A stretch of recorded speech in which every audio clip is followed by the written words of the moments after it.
మా latest videos కోసం మా ఈ తెలుగు న్యూస్ ఛానల్ సబ్స్క్రైబ్ చేసి గంట సింబల్ యాక్టివేట్ చేసుకోండి. ఏప్రిల్ 27 చైత్ర అమావాస్య ఆదివారంతో కలిసి రాబోతుంది. ఇది పరమ పవిత్రమైనది, చాలా శక్తివంతమైనది. ఇలాంటి రోజు మళ్ళీ రాదు. కాబట్టి ఈ అమావాస్య రోజు కొడుకులు ఉన్నవారు ఖచ్చితంగా ఈ పరిహారం చేయాలి. ఇలా చేయటం వల్ల వారిపై ఉండే చెడంతా కూడా వెళ్ళిపోతుంది. కొడుకులు మంచి అభివృద్ధిలోనికి వస్తారు. కొడుకులపై ఉండే దిష్టి దోషాల నుంచి బయటపడి పిల్లల భవిష్యత్తు అనేది బంగారుమయమవుతుంది. కాబట్టి కొడుకులు ఉన్న ప్రతి తల్లి కూడా ఈ పరిహారం ఖచ్చితంగా చేయాలి.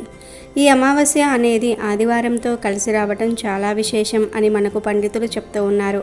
కావున ఈ రోజున మీరు మర్చిపోకుండా ఈ చిన్న పరిహారం ఆచరించండి.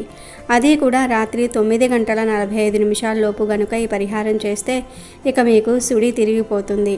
పిల్లలపై చాలా చెడు అనేది ఉంటుంది. పిల్లల్ని మనం చూస్తూ ఉంటాం. పెద్ద పిల్లలు కావచ్చు, చిన్న పిల్లలు కావచ్చు, చాలా ఇబ్బందులు పడుతూ ఉంటారు. కొంతమందికి అమావాస్య వస్తే అస్సలు పడనే పడదు. చాలామంది పిల్లలు అమావాస్య రోజు చాలా ఇబ్బంది పెడుతూ ఉంటారు. కొడుకు వంశోద్ధారకుడు, వంశాన్ని నిలబెట్టేవాడు. కొడుకు బాగుండాలని ప్రతి ఒక్కరూ కోరుకుంటూ ఉంటారు. ముఖ్యంగా కొడుకులు ఉన్నవారు ఈ అమావాస్య రోజు పరిహారం చేయటం వల్ల చాలా మంచి రిజల్ట్ వస్తుంది. అసలు ఈ అమావాస్య రోజు కొడుకులు ఉన్నవారు ఏ పరిహారాన్ని చేయాలి అనే విషయాన్ని ఇప్పుడు మనం ఈ వీడియోలో వివరంగా తెలుసుకుందాం. ఫ్రెండ్స్, ఫస్ట్ అయితే కామెంట్ బాక్స్లో జై శ్రీరామ్ అని కామెంట్ చేయండి. అలాగే వీడియోకి ఒక లైక్ కొట్టి మా ఛానల్ని సబ్స్క్రైబ్ చేసుకోవటం అస్సలు మర్చిపోవద్దు. ఇక వీడియోలోకి వస్తే ఆదివారం అమావాస్య రావటం చాలా విశేషం. ఆదివారం రోజున వచ్చే అమావాస్యకు చాలా ప్రాధాన్యత ఉంటుంది. ఇది చైత్రమాసంలో చివరి రోజు. మరుసటి రోజు నుండి వైశాఖ మాసం ప్రారంభమవుతుంది.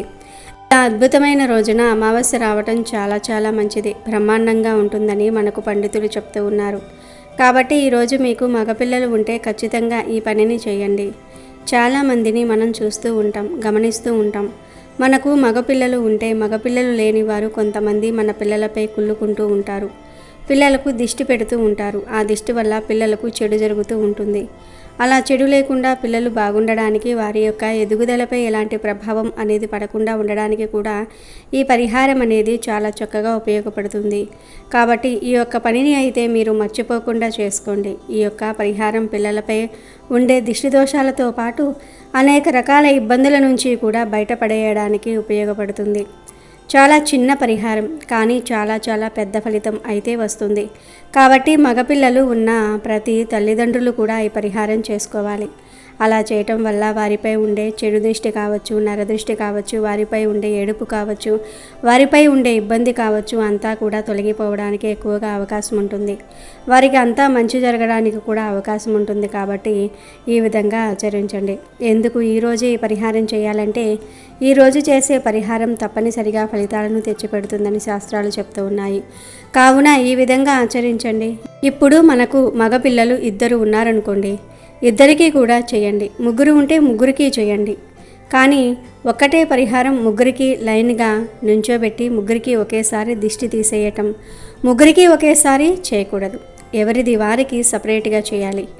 ఇప్పుడు మనకు 2 పిల్లలు ఉంటే 2కి సపరేట్గా చేయండి. 3 ఉంటే 3కి సపరేట్గా చేయండి. కానీ ఖచ్చితంగా మాత్రం ఈ పరిహారం అయితే చేసుకోండి. చాలా మంచి రిజల్ట్ అనేది వస్తుంది. అమావాస్య అనేది ఆదివారం రావటం చాలా విశేషమని పండితులు కూడా చెప్తూ ఉన్నారు. ఈ ఆదివారం వచ్చే అమావాస్య రోజు అనేక రకాల పరిహారాలు చేస్తూ ఉంటారు.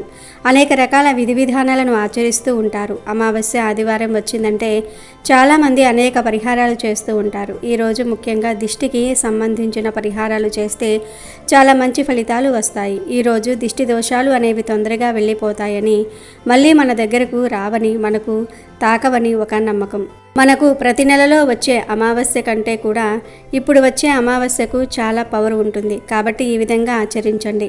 అసలు ఏం చేయాలి అంటే, మగపిల్లలు ఉన్న తల్లిదండ్రులు సాయంత్రం పూట మనం అన్నం వండుకుంటాం కదా, నిండుకుండా అన్నం అంటారు కదా, అందులో నుంచి అన్నాన్ని ఎంగిలి చేయకుండా అందులో నుంచి ఒక 3 ముద్దల అన్నం తీసుకోండి. మీ ఎడమ చేతితో ఆ అన్నాన్ని 3 ముద్దలుగా చుట్టండి. ఒక ముద్దకి నలుపు, ఒక ముద్దకు వచ్చేసి కుంకుమ, అలాగే ఇంకో ముద్దకు వచ్చేసి పసుపు అద్దాలి. పసుపు ముద్ద, కుంకుమ ముద్ద, నలుపు ముద్ద చేసుకోవాలి. ఇలా 3 ముద్దలు చేసుకోవాలి. నలుపు కోసం బొగ్గును దంచి, అలా దంచిన బొగ్గును ఆ అన్నం ముద్దపై నుంచి పోసేయండి. అలా పోయటం వలన అది నలుపుగా మారుతుంది. లేదంటే మీ ఇంట్లో మసి ఉందనుకోండి, ఆ మసిని కూడా మనం చేతిలో పట్టుకొని చక్కగా ఒక అన్నం ముద్దకు మసి మొత్తం పూసేయాలి. లేదంటే ఆడవాళ్ళు కాటుక ఉంటుంది కదా, ఆ కాటుకను మొత్తం పూసేయండి, సరిపోతుంది. ఒక ముద్ద ఏమో నలుపు రంగులో ఉండేలాగా చూసుకోండి. ఇంకొక అన్నం ముద్ద ఏమో ఎరుపు రంగులో ఉండాలి. అలాగే ఇంకొకటి పసుపు రంగులో ఉండేలాగా చూసుకోండి. 3 ముద్దల అన్నం ఖచ్చితంగా కావాలి. ఈ 3 ముద్దల అన్నంతో పాటు ఒక కోడిగుడ్డు ఖచ్చితంగా తీసుకోండి. కోడిగుడ్డు కూడా ఉండాలి. కోడిగుడ్డు అంటే చాలా మంచిది. చాలామంది పిల్లల్ని మనం చూస్తూ ఉంటాం, గమనిస్తూ ఉంటాం. అది మన పిల్లలు కావచ్చు, మనకు తెలిసిన వాళ్ళు పిల్లలు కావచ్చు, మన బంధువుల పిల్లలు కావచ్చు, ఎక్కువగా ఇబ్బంది పెడుతూ ఉంటారు. ఆ పిల్లల్ని ఎక్కడికైనా తీసుకెళ్తే కూడా చాలా ఇబ్బంది పెడుతూ ఉంటారు.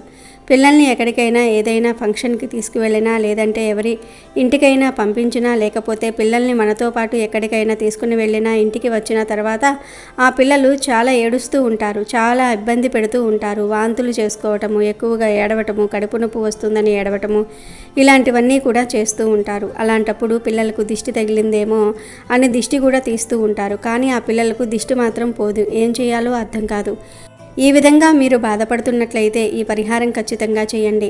ఇది చాలా చిన్న పరిహారం, కానీ ఫలితం మాత్రం చాలా పెద్దగా ఉంటుంది. ఇంకొకటి గుర్తుపెట్టుకోండి, మనకు తెలియకుండా చాలామంది మన పిల్లల్ని చూసి దిష్టి పెడుతూ ఉంటారు, ఏడుస్తూ ఉంటారు, పిల్లలపై ఏడుస్తూ ఉంటారు. మన వాళ్ళు కావచ్చు, మనకు తెలిసిన వాళ్ళు కావచ్చు, లేదంటే మన చుట్టాల్లో కావచ్చు, మన ఇంటి పక్కనే మనతో క్లోజ్ ఉండి కూడా మన పిల్లలపై ఏడ్చే వాళ్ళు చాలామంది ఉంటారు. మన యొక్క కుటుంబంలోనే మనకు మగపిల్లలు ఉండి వేరే వాళ్లకు ఆడపిల్లలు ఉంటే కూడా వాళ్ళు ఏడుస్తూ ఉంటారు కదా. మన పిల్లలపై అలాంటి ఏడుపును తిప్పికొట్టడానికి ది బెస్ట్ అమావాస్య ఇది. మీ పిల్లలపై ఎలాంటి చెడు ప్రభావం ఉన్నా సరే, ఎలాంటి ఇబ్బంది ఉన్నా సరే, అది పోవడానికి కూడా ఈ అమావాస్య అనేది బ్రహ్మాండంగా పనిచేస్తుంది.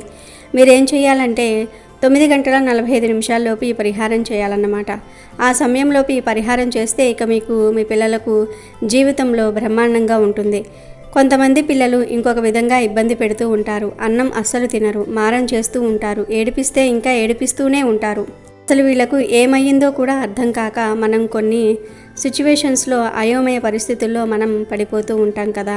అలాంటప్పుడు మీరు ఈ పరిహారం చేయండి. ఎందుకంటే ఈ అమావాస్య అనేది చాలా శక్తివంతంగా వస్తుంది, చాలా పవర్ఫుల్గా వస్తుంది. ఇలాంటి అమావాస్యను మాత్రం మీరు అస్సలు వదులుకోకుండా ఈరోజు పరిహారం చేస్తే మాత్రం బ్రహ్మాండంగా కలిసి వస్తుంది. పిల్లలపై ఎంత చెడు ప్రభావం ఉన్నా సరే అది తొందరగా వెళ్ళిపోతుంది. మన పిల్లలు ఇబ్బంది పెడుతున్నప్పుడు, ఏడిపిస్తున్నప్పుడు ఏం చేస్తామంటే, మనకు తెలిసిన దర్గాల దగ్గరకు, లేదంటే మనకు తెలిసిన గురీజీలు, స్వామివారి దగ్గరకు కానీ తీసుకువెళ్ళి మంత్రం వేయిస్తాం. లేదంటే మన ఇంటి దగ్గరికి ఎవరైనా ఫకీరులు వస్తే నెమలి కట్టతో కొట్టిస్తూ ఉంటాం. ఇలా రకరకాలుగా మనం చేస్తాం. కానీ చేసినప్పటికీ కూడా పిల్లలు కొంచెం సేపు బాగానే ఉంటారు, మళ్ళీ ఆ తర్వాత ఇబ్బంది పెడుతూ ఉంటారు. అలాంటి ఇబ్బంది నుంచి మనం బయటపడడానికి కూడా ఈ పరిహారం అనేది చాలా చక్కగా ఉపయోగపడుతుంది. కాబట్టి ఈ పరిహారం మీరు ఈ విధంగా ఆచరించండి. మనం చెప్పుకుంటున్నట్టు 3 ముద్దల అన్నం, కోడిగుడ్డుని తీసుకుని చక్కగా వాటిని ఒక స్టీల్ ప్లేట్లో పెట్టేసి ఆ ప్లేట్ను మీ చేతులతో పట్టుకుని సవ్య దిశలో 11 సార్లు, అపసవ్య దిశలో 11 సార్లు తిప్పండి. అంటే మీ కొడుకును ఇంటి బయటకు తీసుకొచ్చి ఒక చోట కూర్చోబెట్టి వారికి దిష్టిని తీసేయండి.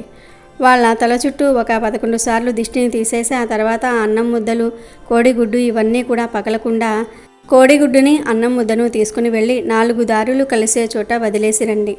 అంటే అవి ఇట్లకుండా రోడ్డు పక్కన పడేసి వచ్చేయండి. మీకు ఎంతమంది కొడుకులు ఉంటే అంతమందికి కూడా వీటితోనే ఇలా దిష్టి తీయాలి.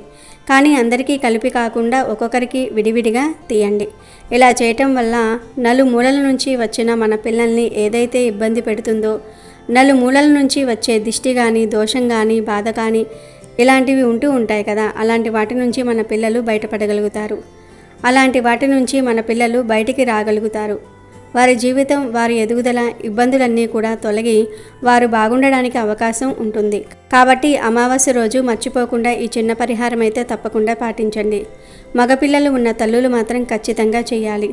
నాకు 2 మగపిల్లలు ఉంటే ఫస్ట్ ఒక బాబుకి, పెద్ద బాబుకి దిష్టి తీసిన తర్వాత చిన్న బాబుకు చేయండి. కానీ ఇద్దరినీ కలిపి మాత్రం చేయకూడదు. వారికి చేసేటప్పుడు కూడా వీరిని పక్కన నించోపెట్టకూడదు. వీరికి చేసిన తర్వాత వారిని పిలిచి అదే ప్లేట్తో మళ్ళీ దిష్టి తీయవచ్చు. అలా ఎంతమంది అబ్బాయిలు ఉంటే అంతమంది మగపిల్లలకు దిష్టి తీసేసి అన్నం మొత్తం ఒక కవర్లో వేసి తీసుకుని వెళ్ళి రోడ్డు పక్కన వదిలేసి రండి. కోడిగుడ్డు మాత్రం పగలకూడదు. పగిలితే మీరు చేసిన ఫలితం అంతా కూడా వేస్ట్ అయిపోతుంది. మీరు చేసిందంతా కూడా వృధాగా పోతుంది. కాబట్టి ఈ జాగ్రత్తలు తీసుకుంటూ చక్కగా ఈ పరిహారాన్ని మీరు చేసుకున్నట్లయితే మీకు బ్రహ్మాండమైన ఫలితం వస్తుంది.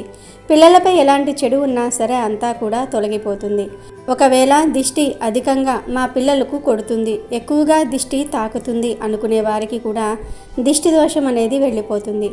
ఈ పరిహారం చేసిన తర్వాత పిల్లలు పరిహారం చేసిన వారు అంటే దిష్టి తీసిన వారు అందరూ కూడా కాళ్ళు చేతులు కడుక్కునే ఇంట్లోకి వెళ్ళాలి.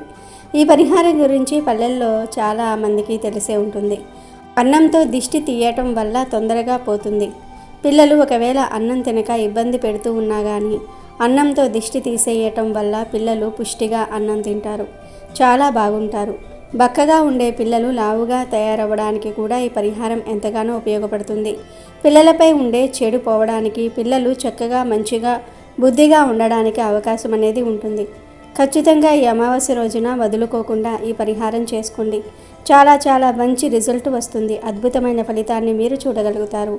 అద్భుతాలను మీరు చూడడానికి అవకాశం అనేది ఉంటుంది. అలానే చాలా మంచి రిజల్ట్ అయితే మీరు చూస్తారు. కాబట్టి ఖచ్చితంగా మగపిల్లలు ఉన్నవారు ఈ పరిహారం అయితే మర్చిపోకుండా చేసుకుని శుభ ఫలితాలను పొందండి.